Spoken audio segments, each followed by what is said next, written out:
पिता परमेश्वर, हम आपका हृदय से धन्यवाद करते हैं आपके महान प्रेम और उस अनुग्रह के लिए, उस पवित्र सामर्थ के लिए, पवित्र आत्मा के द्वारा जो आप हमको संभालते हैं और हमारी जीवन में आपकी सामर्थ्य कार्य करती है। सहायक आपने दिया है ताकि वो सहायक के द्वारा हमारा जीवन आपकी महिमा में आगे बढ़ सके। हर बात में आपका धन्यवाद करते हैं। सबसे ज़्यादा धन्यवाद आपके पवित्र वचनों के लिए करते हैं। ये आपके विचारों से भरी, आपकी इच्छा से भरी बातें हैं जो आपके वचन में आपने हमें दी हैं, ताकि प्रभु हम इन बातों को पवित्र आत्मा के द्वारा उसके अनुसार इन बातों को समझें और उसकी अनुसार ही हम इस बातों में उन्नति में आगे बढ़ सकते हैं और उसके अनुसार ही समझने से हमें उन्नति प्राप्त हो सकती है, छुटकारा प्राप्त हो सकता है। हम सबका जीवन आपकी महिमा में आगे बढ़े, आपकी महिमा का कारण बने, ये आपका मेन उद्देश्य है जो हमारे जीवन में आप पवित्र आत्मा के द्वारा पूरा करते हैं। इसलिए प्रभु सारा आदर, सारी महिमा आप ही को मिले और इस प्रार्थना को आपके इकलौते पुत्र प्रभु यीशु मसीह के पवित्र नाम से मांगते हैं, आमीन। जय मसीह की। परमेश्वर का धन्यवाद करते हैं, उसकी बड़ाई करते हैं, उसको धन्य कहते हुए हम उसके वचन की ओर चलेंगे। और आज आपके साथ जो सीरीज़ चल रही है उसी के अंतर्गत एक और विषय को हम देखेंगे। व्हाट इज़ सेल्फ राइचसनेस, स्वधार्मिकता क्या है। हम स्वधार्मिकता के बारे में आज मनन करेंगे, उसको समझेंगे, क्योंकि ये एक ऐसा दोष है जो हमारे और आपके जीवनों में आ जाता है और हम अपने आप को धर्मी समझकर हमारे व्यवहार में, हमारे बिहेवियर में वो बदलाव आ जाता है जो परमेश्वर की धार्मिकता के अनुसार नहीं होना चाहिए और स्वधार्मिकता के अनुसार वो हमारे अंदर डेवलप हो जाता है। स्वधार्मिकता क्या है? स्वधर्मी यानी सेल्फ राइचस पर्सन या स्वधर्मी व्यक्ति की क्या पहचान है? स्वधार्मिकता से निकलने का या बचने का क्या उपाय है? ये 3 सवालों को हम मिक्स लेके चलेंगे और इसके अनुसार हम परमेश्वर के वचनों में चलेंगे और हम देखेंगे कि परमेश्वर का वचन हमें इस विषय पर क्या बताता है। स्वधार्मिकता से तात्पर्य है जब कोई व्यक्ति स्वयं के विचारों या कार्यों को दूसरों को सबसे अच्छा करके प्रस्तुत, दूसरों के सामने सबसे अच्छा समझकर या सबसे अच्छा बताकर प्रस्तुत करे और अपने विचारों तथा कार्यों को करने के लिए दूसरों को प्रेरित करे कि तुम भी ऐसे ही करो। इंग्लिश में सेल्फ राइचस कहते हैं और सेल्फ का मतलब है, सेल्फ का अर्थ स्वयं से ही है, अर्थात ऐसा व्यक्ति अपनी दृष्टि में अपने आप को सबसे उत्तम समझता है और अपनी धार्मिकता को स्थापित करने के लिए प्रयास में लगा रहता है। ऐसे व्यक्ति की दृष्टि में बाकी सब लोग गलत होते हैं। ऐसे लोग स्वयं की समझ को सत्य मानकर परमेश्वर के वचन का पवित्र आत्मा के अनुसार क्या अर्थ है उसे नहीं मानते और ग्रहण नहीं करते, परंतु उनकी समझ से जो अर्थ है उसे उनकी समझ से जो अर्थ है उसे ही वो सत्य मानते हैं। जबकि नीति वचन 3 अध्याय और 5 पद में इस प्रकार से लिखा हुआ है। नीति वचन 3 अध्याय का 5 पद, और यहाँ पर लिखा हुआ है, तू अपनी समझ का सहारा ना लेना, वरन संपूर्ण मन से यहोवा पर भरोसा रखना। अपनी समझ का सहारा ना लेना किस संबंध में? परमेश्वर के वचन को इंटरप्रेट करने के लिए कभी भी अपनी समझ का सहारा नहीं लेना चाहिए, क्योंकि परमेश्वर का वचन परमेश्वर की आत्मा के द्वारा लिखाया गया है और परमेश्वर का वचन को परमेश्वर का आत्मा ही खोल सकता है और उसको वही समझा सकता है, उसका असली मतलब वही बता सकता है। इसी को हम एम्प्लीफाइड इंग्लिश वर्जन में चल के देखेंगे, क्योंकि हिंदी में बड़ी साधारण तरीके से लिखा, अपनी समझ का सहारा न लेना, लेकिन समझ से संबंध क्या है, यानी यहाँ पर समझ का मतलब क्या है, इसके लिए हम इंग्लिश एम्प्लीफाइड में चलेंगे और इंग्लिश एम्प्लीफाइड में the book of proverbs chapter 3 verse 5, lean on, trust in and be confident in the lord with all your heart and mind. यानी परमेश्वर पर और अपने हृदय से और अपने माइंड से यानी अपनी बुद्धि से पूरा भरोसा और पूरी तरीके से उसी पर टेक रखना, उसी पर भरोसा रखना। On do not rely on your own insight और अंडरस्टैंडिंग। अपनी इनसाइट यानी हमें जब हम परमेश्वर के वचन को पढ़ते हैं तो कई बार लोगों को प्रकाशन मिलते हैं उनके माइंड के अकॉर्डिंग, वो सत्य नहीं होते हैं, लेकिन वो बातें आपको क्लिक कर रही हैं ताकि आप सत्य की ओर बढ़ें। और परमेश्वर की आत्मा के बिना आप सत्य को नहीं समझ सकते। पवित्र आत्मा परमेश्वर ने इसीलिए दिया है। अपनी समझ का सहारा ना लेना बताया गया है, लेकिन लोग अपनी समझ का ही सहारा लेकर परमेश्वर के वचन को अपने हृदय में उलझा लेते हैं। परमेश्वर की धार्मिकता के अनुसार कोई भी मनुष्य धार्मिक कार्य करने के द्वारा अपने पाप के स्वभाव से छुटकारा नहीं पा सकता। यहेजकेल की पुस्तक उसका 18 अध्याय का 24 पद पढ़ेंगे। अक्सर लोग ये सोचते हैं कि हम पाप से छुटकारा पाने के लिए हमें धर्म के काम करने चाहिए और धर्म के काम करने से हमें पाप से छुटकारा मिलेगा। ये विचारधारा पूर्ण रूप से गलत है और ये स्वधार्मिकता और अधार्मिकता वाली विचारधारा है। स्वधर्मी आदमी भी ऐसे ही सोचता है कि हम धर्म के ऐसे ऐसे काम करें जिससे हमें पापों से मुक्ति मिल जाए, छुटकारा मिल जाए। और अधर्मी व्यक्ति भी अपनी धार्मिकता के अनुसार वो करता है कि हमें पापों से छुटकारा मिल जाएगा, लेकिन पापों से छुटकारा हमारे कुछ करने से कभी नहीं हो सकता।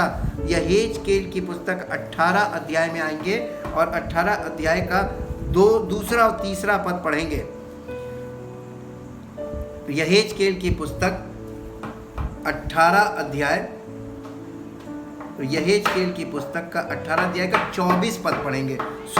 यहेजकेल की पुस्तक 18 अध्याय उसका 24 पद।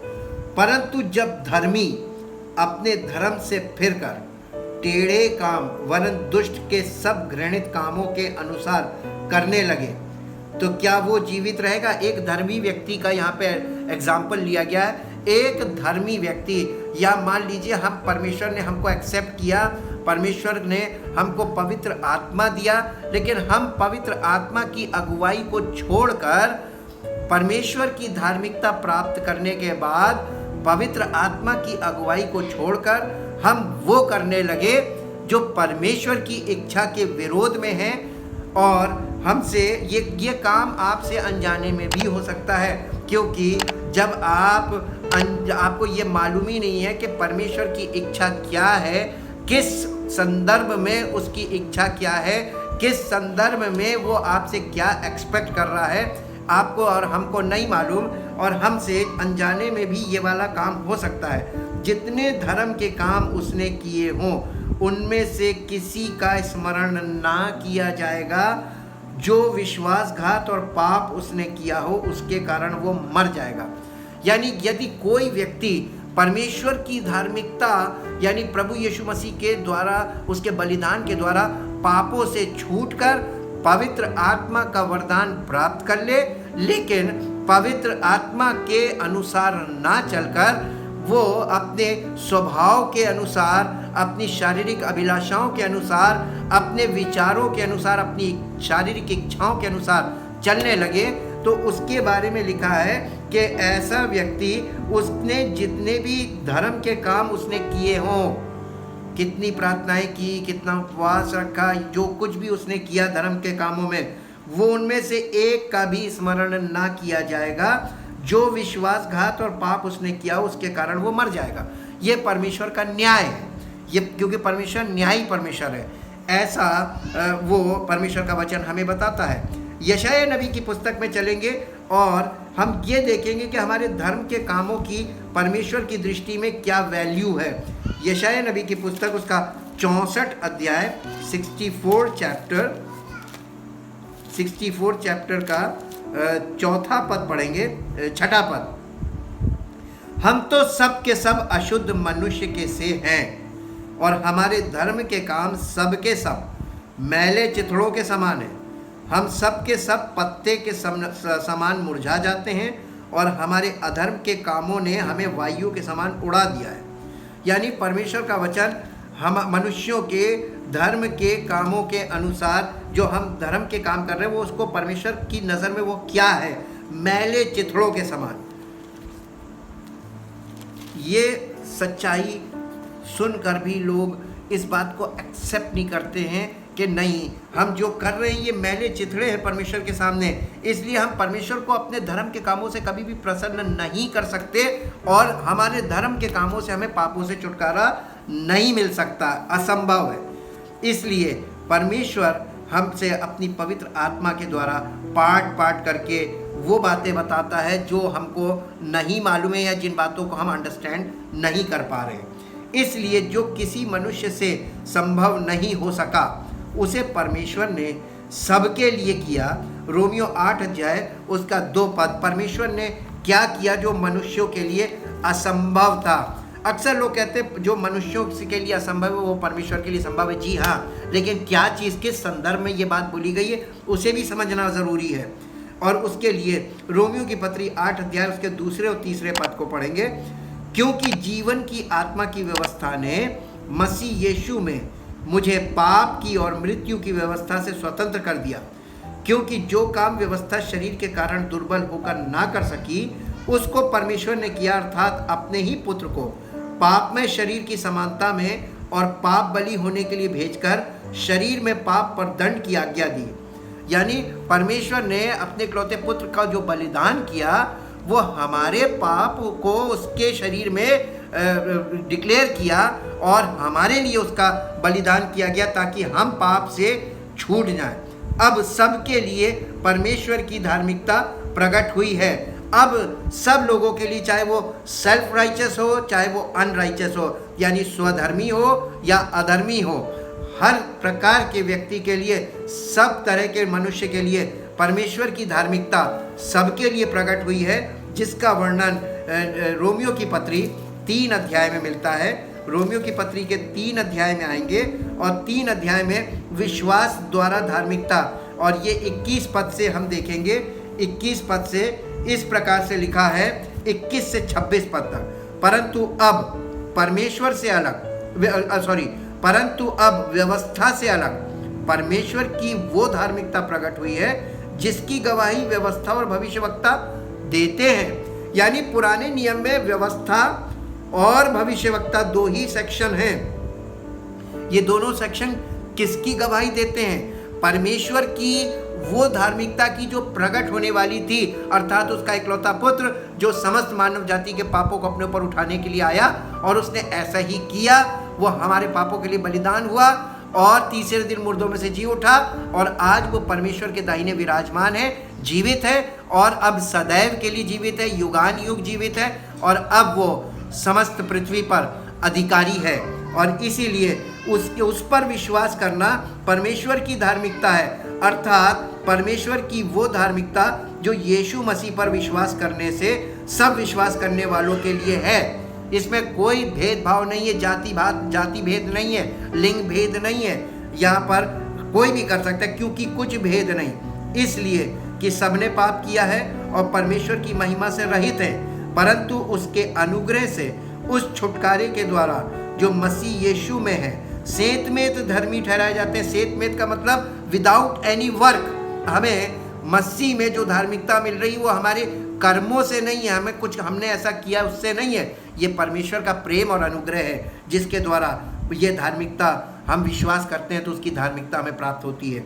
उसे परमेश्वर ने उसके लहू के कारण एक ऐसा प्रायश्चित ठहराया जो विश्वास करने से कार्यकारी होता है कि जो पाप पहले किए गए और जिन पर परमेश्वर ने अपनी सहनशीलता के कारण ध्यान नहीं दिया उनके विषय में वो अपनी धार्मिकता प्रकट करे, वरन इसी समय उसकी धार्मिकता प्रकट हो कि जिससे वो आप ही धर्मी ठहरे और जो यीशु पर विश्वास करे उसका भी धर्मी ठहराने वाला हो।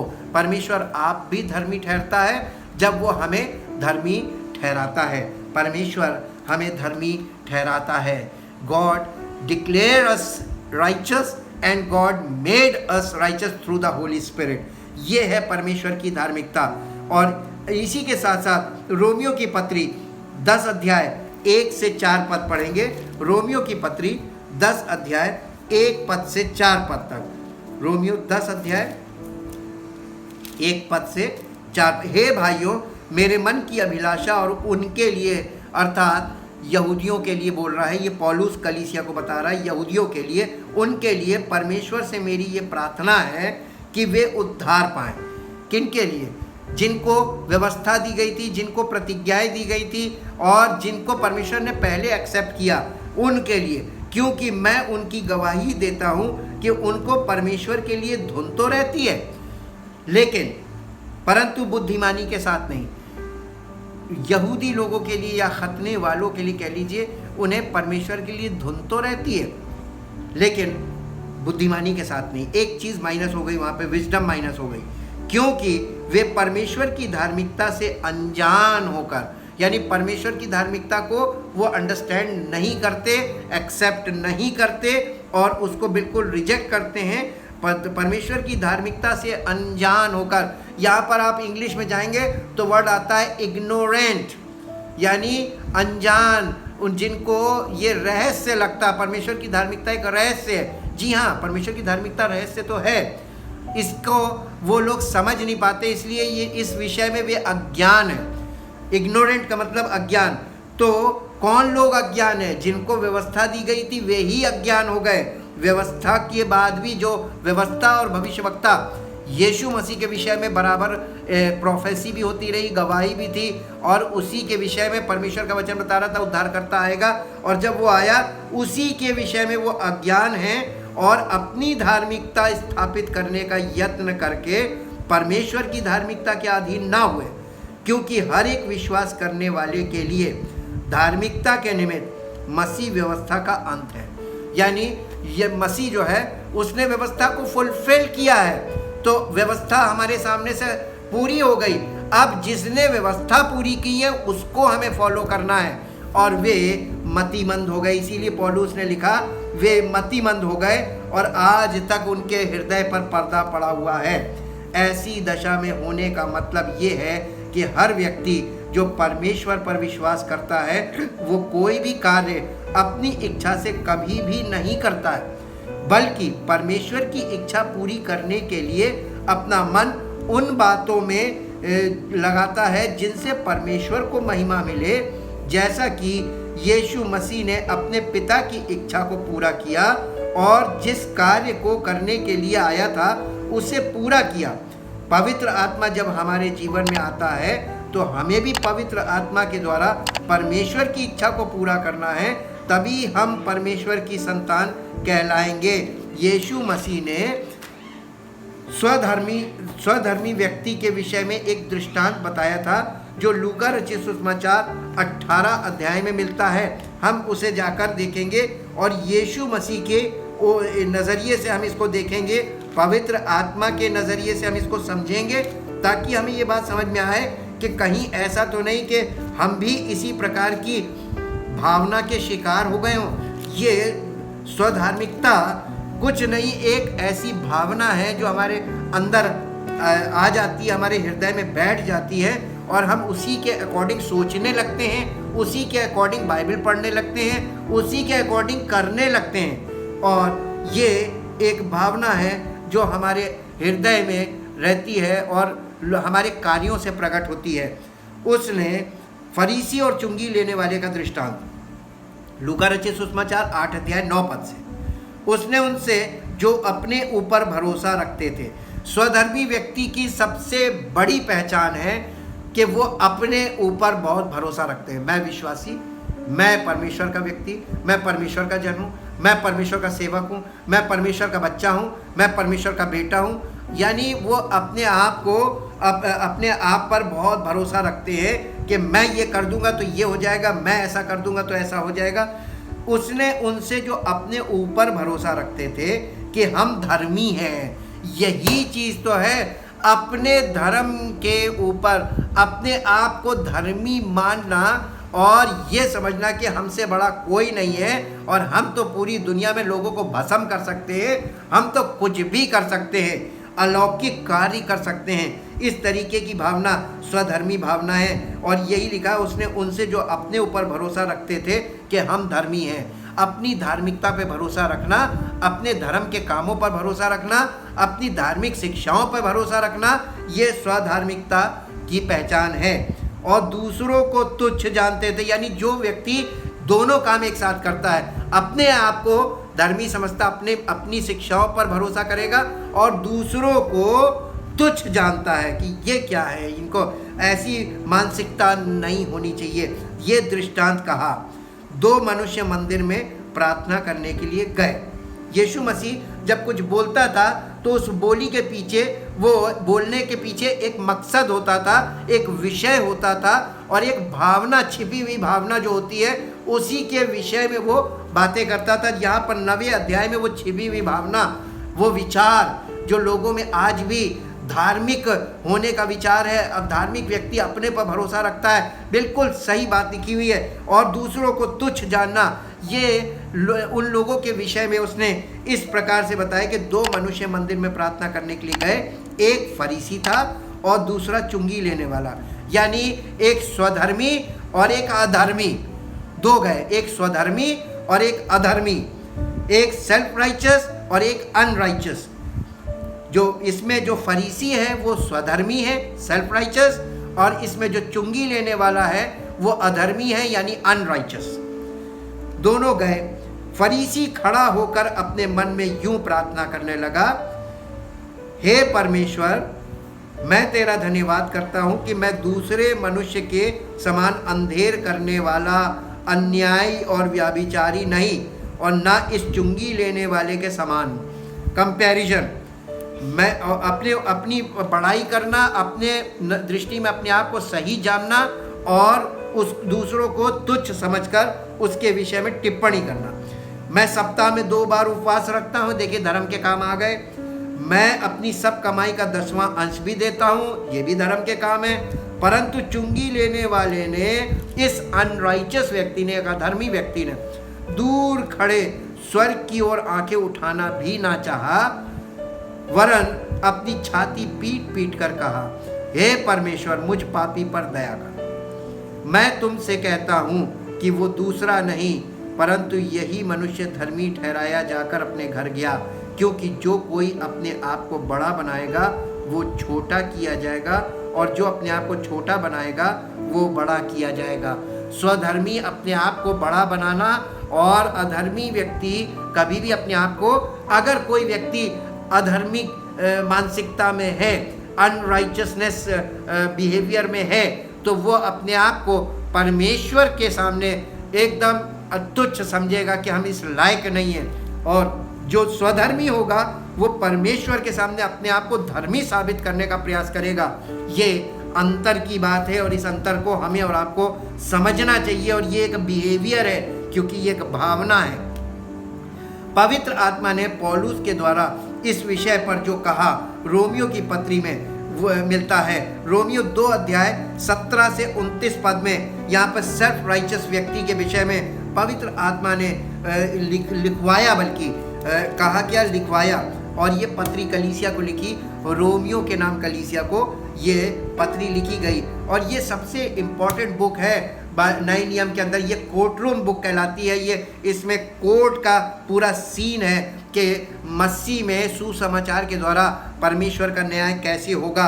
और इसीलिए इसके 2 अध्याय में हम आते हैं और 2 अध्याय के 17 पद से देखेंगे यहूदी और व्यवस्था, सेल्फ राइचसनेस के ऊपर देखेंगे। यदि तू यहूदी कहलाता है और व्यवस्था पर भरोसा रखता है, यहूदी का भरोसा परमेश्वर पर नहीं होता है, यहूदी का भरोसा यीशु मसीह पर भी नहीं होता है, यहूदी का भरोसा व्यवस्था पर होता है कि मेरे पास व्यवस्था है, और परमेश्वर के विषय में घमंड करता है और व्यवस्था पे भरोसा रखता है। घमंड परमेश्वर के विषय में करता, परमेश्वर पे नहीं करता। परमेश्वर को लेकर के मैं परमेश्वर को जानता हूँ और उसकी इच्छा जानता और व्यवस्था की शिक्षा पाकर उत्तम उत्तम बातों को प्रिय जानता है। और अपने पर भरोसा रखता है। भरोसा किस पे रखता है? अपने ऊपर भरोसा रखता है। एक स्वधर्मी व्यक्ति को बार बार बताया जा रहा है अपने ऊपर भरोसा रखता है कि मैं क्या भरोसा रखता है? मैं अंधों का अगुआ हूँ, यानी मैं स्पिरिचुअली मैं लीडर हूँ। मैं अंधों का मतलब यह है कि जो स्पिरिचुअल नहीं है उनका मैं अगुआ हूँ, अंधों का अगुआ, और अंधकार में पड़े हुओं की ज्योति हूँ। यानी अपने आप को ये स्पिरिचुअल एनलाइटेड पर्सन मानते हैं कि हम हैं, और बुद्धिहीनों का सिखाने वाला और बालकों का उपदेशक हूँ, और ज्ञान और सत्य का नमूना जो व्यवस्था में है मुझे मिला है। अतः क्या तू जो दूसरों को सिखाता है अपने आप को नहीं सिखाता? क्या तू जो चोरी ना करने का उपदेश देता है आप ही चोरी करता है? तू जो कहता है व्यभिचार ना करना, क्या आप ही व्यभिचार करता है? तू जो मूर्तों से घृणा करता है, क्या आप ही मंदिरों को लूटता है? तू जो व्यवस्था के विषय में घमंड करता है, क्या व्यवस्था ना मानकर परमेश्वर का अनादर करता है? क्योंकि तुम्हारे कारण अन्य जातियों में परमेश्वर के नाम की निंदा की जाती है, जैसा लिखा भी है, यदि तू व्यवस्था पर चले तो खतने से लाभ तो है, परंतु यदि तू व्यवस्था को ना माने तो तेरा खतना बिन खतना की दशा में ठहरा। यानी अगर खतने के बाद भी हम ये लोग व्यवस्था पे अगर नहीं चलते हैं तो इनका खतना बिन खतने की दशा में ठहरता है, यानी वो खतना मान्य नहीं होता, वो यानी बेकार हो गया, इनवैलिड हो गया। इसी प्रकार से खतने से ही रिलेटेड अगर आपने बपतिस्मा ले लिया, आपने वाटर बैप्टिज्म ले लिया, उसके बाद भी आप पवित्र आत्मा की इच्छा के अनुसार अगर नहीं चल रहे हैं, वो वाटर बैप्टिज्म भी इनवैलिड हो जाएगा, क्योंकि वो एक फिजिकल काम है। जैसे खतना है वैसी वाटर बैप्टिज्म है। इसलिए इस बात की गहराई को समझें कि परमेश्वर अपनी आत्मा के द्वारा हमसे क्या सत्य बता रहा है। इसलिए यदि खतना रहित मनुष्य व्यवस्था की विधियों को माना करे तो क्या उसकी बिन खतने की दशा खतने के बराबर ना गिनी जाएगी? अब आपको यहाँ पे पता चला, अगर खतना रहित व्यक्ति परमेश्वर की व्यवस्था की विधियों को माना करे तो वो बिन खतने में भी खतने वाला कहलाएगा, क्योंकि खतने से ज़्यादा इम्पॉर्टेंट परमेश्वर की इच्छा, परमेश्वर की आज्ञा है। वो आप मानेंगे तो बिन खतने के भी आप खतने वाले भी कहलाएंगे। और जो मनुष्य शारीरिक रूप से बिन खतने रहा, यदि वो व्यवस्था को पूरा करे तो क्या तुझे वो लेख पाने और खतना किए जाने पर भी व्यवस्था को माना नहीं करता है दोषी ना ठहराएगा? ऐसे ही लोग उन लोगों पर को दोषी ठहरा देंगे जो सारी विधियों का तो पालन करते हैं लेकिन पवित्र आत्मा की आज्ञा को नहीं मानते, उसके अनुसार नहीं चलते हैं। और आगे लिखा 28 पद में, क्योंकि यहूदी वो नहीं जो प्रगट में यहूदी है, और ना खतना वो है जो प्रगट में है और देह में है, पर यहूदी वही है जो मन में है, और खतना वही है जो हृदय का और आत्मा में है, ना कि लेख का। ऐसों की प्रशंसा मनुष्यों की ओर से नहीं परंतु परमेश्वर की ओर से होती है। अब आपको ये तो क्लियर हो गया होगा कि स्वधर्मी लोगों ने परमेश्वर की बातों को कम बल्कि परंपराओं को आगे खड़ा कर दिया, और लोग परंपराओं का तो पालन करते हैं लेकिन पवित्र आत्मा की आज्ञा में नहीं चलते। इसी प्रकार से हम देखते हैं कि रोमियो की पत्री में पहले अध्याय में परमेश्वर का न्याय सुसमाचार के अनुसार 2 भागों में कैसे होगा इसका वर्णन पाया जाता है। नज़रिया यह है कि रोमियो की पत्री के पहले अध्याय के रोमियो की पत्री पहला अध्याय उसके 16 और 17 पद में आपको हेडिंग मिलेगी सुसमाचार की सामर्थ, the power of the gospel. उसके बाद मिलेगा एक अध्याय के 18 से 32 पद तक मनुष्य जाति का पाप, और इसमें सेल्फ राइचियसनेस और अनराइचियसनेस दोनों चीज़ें आपको मिलेंगी और दोनों को कॉमन लेके चला है। उसके बाद आपको मिलेगा आगे रोमियो की पत्री के 2 अध्याय उसके पहले पद से 16 पद तक परमेश्वर का न्याय, खतना रहित मनुष्यों और खतना वालों के लिए न्याय का आधार यहाँ पे बताया गया है। न्याय का आधार क्या है? परमेश्वर का न्याय 2 अध्याय में शुरू हो रहा है, और न्याय का आधार क्या है? दोनों का न्याय 2 ढंग से कर रहा है परमेश्वर। दोनों के लिए आगे जाके परमेश्वर ने ये चीज़ बता दी है। अब आप देखते हैं 2 अध्याय के ऊपर हेडिंग है परमेश्वर का न्याय, और इसी के 12 पद से और 16 पद तक न्याय का आधार भी दिया गया है। वो क्या है? इसलिए जिन्होंने बिना व्यवस्था पाए पाप किया वे बिना व्यवस्था के नष्ट भी होंगे। ये वो अन्य जाति के लोग हैं जो अनराइचियसनेस में है, यानी अधर्मिकता में, और जिन्होंने व्यवस्था पाकर पाप किया उनका दंड व्यवस्था के अनुसार होगा। यानी परमेश्वर का न्याय बिल्कुल सच्चा न्याय है। परमेश्वर अन्य जातियों को व्यवस्था के अनुसार दंड नहीं देगा, बल्कि परमेश्वर का न्याय उनके लिए उनके अनुसार है, और व्यवस्था पाकर पाप किया है तो उनके लिए न्याय व्यवस्था के अनुसार है। क्योंकि परमेश्वर के यहाँ व्यवस्था के सुनने वाले धर्मी नहीं, पर व्यवस्था पर चलने वाले धर्मी ठहराए जाएंगे। फिर जब अन्य जाति लोग जिनके पास व्यवस्था नहीं, अब सवाल ये उठता है, अन्य जाति जिनके पास व्यवस्था नहीं है उनका न्याय कैसे होगा? स्वभाव ही से व्यवस्था की बातों पर चलते हैं, तो व्यवस्था उनके पास ना होने पर भी वे अपने लिए आप ही व्यवस्था हैं। तो अन्य जाति के लोग स्वयं व्यवस्था हैं, और जो खतने वाले हैं उनके लिए रिटन लॉ था, इसलिए उनका न्याय उसके अनुसार होगा जो लिखा गया है। वे व्यवस्था की बातें अपने हृदयों में लिखी हुई दिखाते हैं, और उनके विवेक भी गवाही देते हैं, और उनके विचार परस्पर दोष लगाते हैं, उन्हें निर्दोष ठहराते हैं। जिस दिन परमेश्वर मेरे सुसमाचार के अनुसार यीशु मसीह के द्वारा मनुष्यों की गुप्त बातों का न्याय करेगा। ये गुप्त बातें क्या हैं? आपकी भावनाएं, आपकी कल्पनाएं, आपकी इच्छाएं परमेश्वर से संबंधित, और इसीलिए यहाँ पर न्याय का आधार भी दिया गया है। परमेश्वर का न्याय सबसे पहले यहूदियों से शुरू होगा, यानी खतने वालों से, इसलिए 17 अध्याय से खतने वालों के बारे में लिखा है। और इसके बाद परमेश्वर ने कहा कोई धर्मी नहीं, 3 अध्याय में लिखा है कोई धर्मी नहीं। उसके बाद 3 अध्याय के 21 पद के ऊपर लिखा विश्वास द्वारा धार्मिकता। अब जो कोई, परमेश्वर ने यहाँ पर मौका दे दिया है न्याय से पहले, जो कोई परमेश्वर की धार्मिकता को स्वीकार कर लेगा, चाहे वो स्वधर्मी हो चाहे वो अधर्मी हो, एक मौका दिया जा रहा है। जो कोई परमेश्वर की धार्मिकता को स्वीकार कर लेगा, उसको छोड़ के बाकी जितने लोग बचेंगे वो सब परमेश्वर के न्याय का सामना करेंगे, वे सब दंड पाएंगे। इसलिए परमेश्वर ने दंड देने से पहले अपने आप को खोल दिया, ताकि छुटकारे का मैसेज दे दिया। यही तो सुसमाचार है, गुड न्यूज़ है कि परमेश्वर ने आपको मौका दिया है कि अभी भी आप परमेश्वर पे को मान लो, परमेश्वर को जान लो, और उसके इकलौते पुत्र प्रभु यीशु मसीह के द्वारा छुटकारा प्राप्त कर लो। और जिस दिन ये समय पूरा हो गया तो परमेश्वर का न्याय सबके जीवन में प्रकट होने लगेगा। आइए आगे एक लाइन और देखते हैं जो आपको मिलेगा। खतने वालों के विषय में परमेश्वर ने अपना पक्ष बताया जो सब स्वधार्मिकता के दोषी हैं। आज के समय में ये ऐसा नहीं पाया जाता है।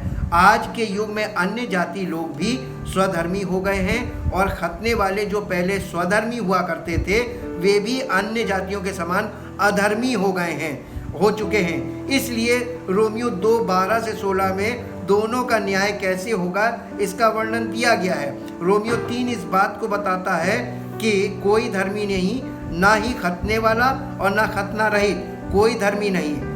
कोई धर्मी नहीं है का अर्थ है कोई परमेश्वर को नहीं जानता और उसके सच्चे स्वरूप अर्थात उसके इकलौते पुत्र प्रभु यीशु मसीह को भी नहीं जानता और नहीं मानता है, क्योंकि परमेश्वर की धार्मिकता प्रभु यीशु मसीह के द्वारा पापों से छूटकर पवित्र आत्मा की अगुवाई में आत्मिक जीवन जीना है। 1 कुरिन्थियों उसका 1 अध्याय उसका 23 पद पढ़ेंगे। 1 कुरिन्थियों उसका 1 अध्याय और उसका 23 पद। 1 कुरिन्थियों के 1 अध्याय का 23 पद यहाँ पर लिखा है, परंतु हम तो उस क्रूस पर चढ़ाए हुए मसीह का प्रचार करते हैं जो यहूदियों के लिए ठोकर का कारण है और अन्य जातियों के लिए मूर्खता है। अन्य जाति ये क्रूसीफिक्शन को, यीशु मसीह के उस बलिदान को मूर्खता समझते हैं, और यहूदी लोग जो है उससे ठोकर खाते हैं। और इसके आगे लिखा हुआ है 24वें पद में, परंतु जो बुलाए हुए हैं, क्या यहूदी क्या यूनानी, उनके निकट मसीह परमेश्वर की सामर्थ और परमेश्वर का ज्ञान है। आपके लिए मसीह क्या है? ठोकर का कारण या मूर्खता या परमेश्वर की सामर्थ? यह आपके ऊपर डिपेंड करता है। आपको परमेश्वर की सामर्थ नहीं मिलेगी, चाहे आप कुछ कर लीजिए, कितनी भी दुआ कर लीजिए, आपके कार्यों पर नहीं है। ये परमेश्वर के अनुग्रह पर आधारित है। इसलिए हम परमेश्वर का बहुत धन्यवाद करते हैं सुसमाचार के लिए। सुसमाचार स्वधर्मी के लिए भी है और अधर्मी के लिए भी, लेकिन स्वधर्मी यीशु के मसीह होने का प्रमाण ढूंढते हैं और अधर्मी जो सुसमाचार को मूर्खता समझते हैं। ये क्रूस की कथा ही तो सुसमाचार है। इसको लोग, इससे यहूदी लोग तो इससे ठोकर खा रहे हैं, और क्योंकि वो इसका प्रमाण मांगते हैं। वो ये हमेशा यीशु मसीह कहते हैं प्रूफ दो, और अन्य जाति इस सुसमाचार को मूर्खता समझते हैं। लेकिन आप क्या समझते हैं? परमेश्वर की सामर्थ्य आपके लिए ये है जब आप उसको एक्सेप्ट कर लेते हैं। रिजेक्ट करते हैं तो आप जिस सेक्शन से हैं उस सेक्शन का इफेक्ट आपके जीवन में ऑटोमेटिकली प्रकट होगा। आइए हम अपने जीवन को उसके सामने समर्पित करें। हम है ही क्या उसके सामने? मनुष्य है ही क्या? परमेश्वर के सामने हम कुछ भी नहीं। लेकिन अगर हम परमेश्वर को अपने आप को समर्पित कर दें, पवित्र आत्मा के द्वारा वो हमें ऐसा बना लेगा कि तब आपको पता चलेगा कि परमेश्वर हमको क्या बना सकता है। परमेश्वर हमें ऐसा कर देगा, इस लायक बना देगा कि हमारा जीवन इतना कीमती हो जाएगा उन लोगों के लिए जो परमेश्वर को नहीं जानते, ताकि हमारे द्वारा परमेश्वर को वो जान सके। परमपिता परमेश्वर, हम आपका हृदय से धन्यवाद करते हैं। एक एक वचन आपका ट्राइड एंड टेस्टेड है। ये वो बातें प्रभु जो आपकी ओर से हैं, इनका कोई विकल्प है ही नहीं। इसलिए प्रभु हम आपका धन्यवाद करते हैं कि आपके कामों का कोई विकल्प नहीं है, आपकी सामर्थ्य का कोई विकल्प नहीं है, आपके वचन का कोई विकल्प नहीं है, आपका पवित्र आत्मा जो आपने भेजा उसका कोई विकल्प नहीं है, आपके इकलौते पुत्र प्रभु यीशु मसीह का कोई विकल्प नहीं है। हम पिता आपका धन्यवाद करते हैं कि आपकी कोई भी चीज़ उसका कोई विकल्प नहीं है। हालांकि मनुष्य कोशिश ज़रूर करता है उसके विकल्प तैयार करने के लिए, लेकिन हम धन्यवाद करते प्रभु कि नकल तो की जा सकती, बराबरी नहीं की जा सकती। कोई उस सामर्थ्य तक कभी नहीं पहुंच पाएगा, नकल करके तो कभी नहीं। हम चाहते पिता परमेश्वर आपका प्रेम और अनुग्रह बना रहे हमारे जीवन में, और आपकी सामर्थ्य हमें सिद्ध करती है। इसलिए प्रभु हम आप पर पूरी तरीके से निर्भर हैं और आप पर निर्भर रहना चाहते हैं, और चाहते प्रभु आपकी योजनाएं और इच्छाएं हमारे जीवन में सदैव पूरी होती रहे और आपका नाम हमारे जीवन में महिमा पाए। हम अपनी इच्छाओं को, अपनी सारी काबिलियत को आपके चरणों में रखते हैं, क्योंकि हम कुछ भी नहीं हैं। जो कुछ है वो आपके अनुग्रह से, आपका अनुग्रह हमारे लिए पर्याप्त है। और धन्यवाद के साथ इस प्रार्थना को आपके इकलौते पुत्र प्रभु यीशु मसीह के नाम से मांगते हैं, आमीन। परमेश्वर आपको आशीष दे। Praise the Lord.